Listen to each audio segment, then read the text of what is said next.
Bienvenidos a La Otra Aventura, un espacio dedicado al mundo de los libros. Nos encontramos en el Museo Franz Mayer, en la hermosa biblioteca Rogerio Casas Alatriste.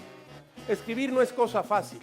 Escribir con claridad y expresar con precisión lo que se quiere, mucho menos. Ahora bien, para aquellos escritores que han desarrollado su carrera o gran parte de ella en una lengua distinta a la materna, la tarea ha sido muchas veces una hazaña.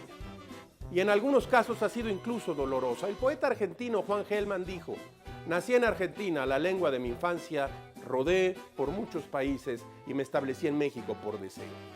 Todos pertenecemos al mundo y si una patria tengo es la lengua. La lengua tiene muchas patrias, la infancia, la familia, todo lo que va siendo al individuo. Para un poeta y escritor es lo único que puede habitar. Después, aunque lo manden al exilio y al infierno, no importa. Hoy hablaremos de esos escritores que adoptaron una lengua distinta a la materna para expresarse, la mayoría de las veces por pura necesidad más que por gusto. Son los escritores fuera de casa. Les recuerdo que fue Adolfo Bioy Casares quien escribió que leer era la otra aventura y que la primera era probablemente la vida misma. Estamos pues en la otra aventura.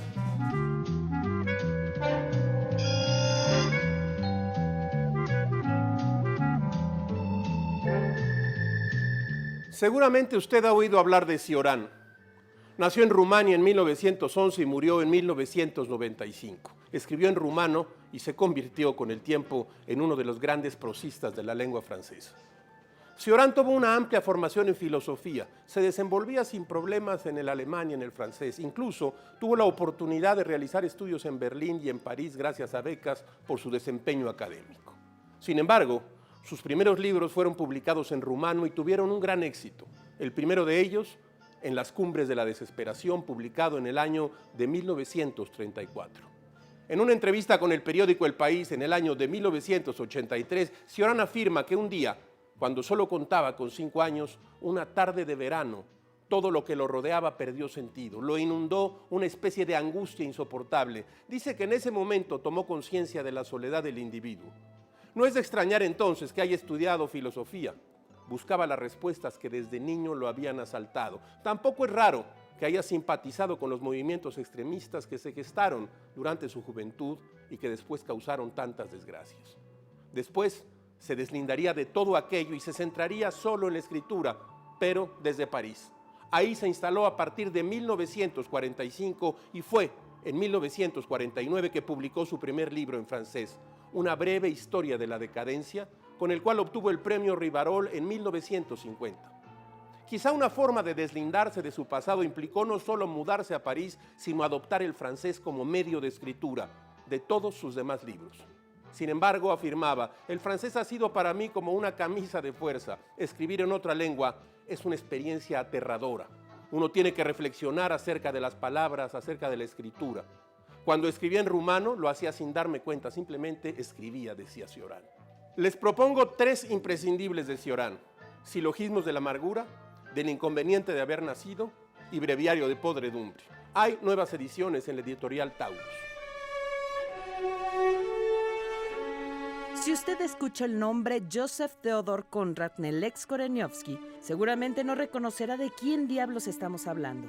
Y es que uno de los escritores en lengua inglesa más memorables nació en Polonia y su primera lengua, la materna, pues fue el polaco. En sus libros marinos, las experiencias que narra son tan vívidas que uno se lo imagina navegando durante toda su vida. Nos referimos a Joseph Conrad. De hecho, se trasladó a Inglaterra en 1878 justo para escapar del reclutamiento militar ruso. Ahí trabajó como tripulante en barcos de cabotaje. Luego de obtener la nacionalidad inglesa y de aprobar ciertos exámenes, se convirtió en oficial y más tarde en capitán. Pero desde sus primeros tiempos en Inglaterra, dedicó su tiempo libre a la lectura de Shakespeare, de modo que a los 21 años ya tenía un amplio dominio del inglés. No es de extrañar que haya escrito toda su obra en esta lengua. Sin embargo, para los conocedores de esta lengua, resultan identificables algunos rasgos de su escritura, que sin faltar a la gramática ni a las construcciones formales, sí resulta un tanto cuanto fantasmal, impostada, densa y transparente a la vez, en palabras de Javier Marías. Es posible que el cambio de país, de costumbres, comida e incluso de lengua para expresarse hayan forjado en Conrad un carácter extravagante y muchas veces inesperado y enigmático para sus amigos y familiares. A veces guardaba largos silencios durante una conversación con amigos, quienes esperaban pacientemente a que reanudara la charla. Lo esperaban con gusto, pues era un conversador animado con una fantástica capacidad de narrador oral. Pero en muchas ocasiones, cuando al fin salía de su mutismo, solía hacer un comentario o pregunta que nada tenía que ver con el tema anterior. Conrad nunca mostró nostalgia por su vida pasada en Polonia, aunque a veces pronunciaba frases que nadie atinaba a comprender. Sin embargo, su estado natural era de ansiedad y preocupación, como si nunca se hubiera sentido cómodo en el mundo. De Conrad, nadie debe perderse El corazón de las tinieblas, Lord Jim, Nostromo, El agente secreto. Alianza Editorial publicó algunas de estas novelas en su catálogo. A finales del año de 1933, una noche interminable envolvió la vida de Samuel Beckett. Los médicos de la familia ya se habían enfrentado a los abscesos, los forúnculos, las gripas y los dolores en las articulaciones que tiraban a Beckett durante varios días en la cama. Jeffrey Thompson, médico de la familia, estaba convencido de que las erupciones de la piel tenían un origen psicosomático, pero se trataba solo del principio. A la mitad de la noche, Beckett se despertaba empapado en sudor, con el corazón desordenado, cobrándole todas sus cuentas pendientes. El pánico no era menor que los ahogos y la certidumbre de la muerte. En esos días, Beckett no podía dormir si su hermano Frank no lo acompañaba. El joven Beckett había estudiado en las mejores escuelas de Irlanda y su destino era la institución académica más prestigiada, el Trinity College. En 1928 llegó a ser profesor del Campbell College en Belfast y un poco más tarde lector de inglés de la École Normale Supérieure.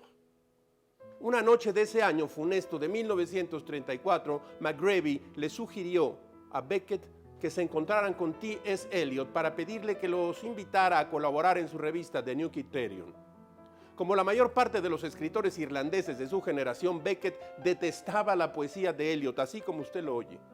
La reunión resultó un fracaso rotundo. Cuando se despidieron, ambos sabían que no volverían a verse nunca más. A pesar de las noches, los problemas urinarios que le impedían ir al baño sin dolor, a pesar de las erupciones de la piel, ese año Beckett se dejó guiar en las tinieblas por un conjunto de poemas que terminó ese mismo año, Ecos Bon.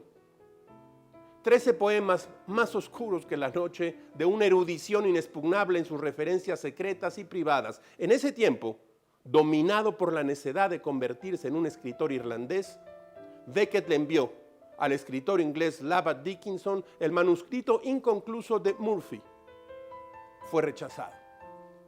Es probable que la novela Murphy que tengo aquí en mis manos haya roto un récord en la historia de la literatura. La novela obtuvo 42 negativas editoriales.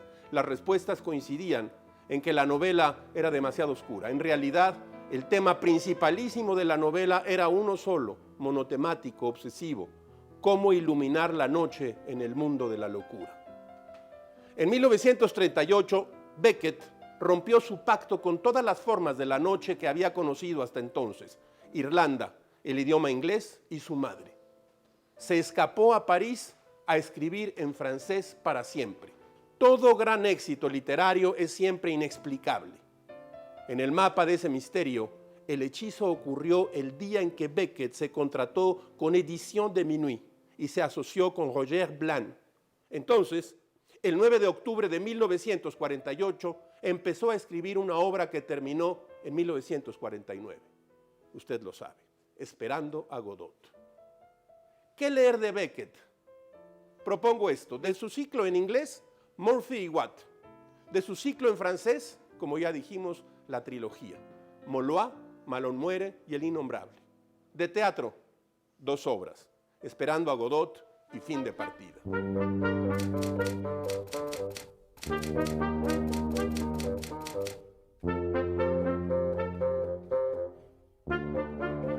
De la mesa de novedades tomemos estos 3 libros.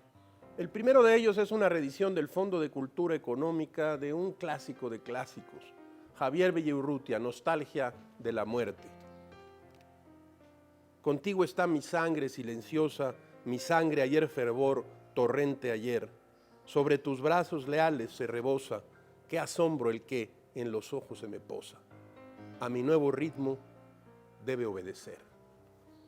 Javier Villaurrutia, Nostalgia de la muerte, reedición del Fondo de Cultura. Efraín Huerta cumplió 100 años de su nacimiento en el 2014. Joaquín Mortiz ha publicado un libro de lo más interesante, pues reúne, es una antología de las reseñas que escribió Efraín Huerta, ni más ni menos que en el Gallo Ilustrado del periódico El Día. Hay texturas, tonalidades, miradas críticas, muchísimos libros. Se deja leer de principio a fin. Miren ustedes lo que tengo aquí, Cultura y Literatura en el Centro Histórico de la Ciudad de México.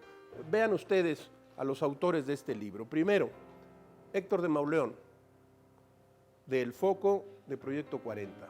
Alejandro Rosas, uno de los conspiradores, también de Casa, y el de La Voz. Este libro está acompañado, los textos de este libro están acompañados por la colección fotográfica de Carlos Villasana. Es un libro publicado por el Gobierno del Distrito Federal y la editorial Cal y Arena. Se trata de una guía, no exhaustiva, pero sí una guía del Centro Histórico de la Ciudad de México. Hay suficiente material gráfico en estas páginas para que usted pueda pasear por las calles del Centro Histórico de la ciudad. Cultura y literatura.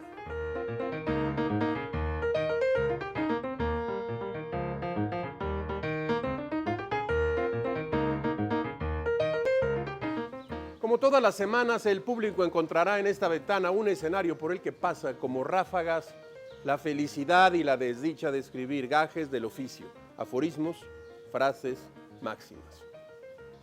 La patria del escritor es su lengua. Francisco Ayala. Hemos llegado al final de esta emisión y esta aventura. Agradecemos al Museo Franz Mayer haber recibido al equipo de La Otra Aventura. Soy Rafael Pérez Gay y los espero la próxima semana. Abres una puerta y detrás de ella aparece un mundo. Eso es un libro.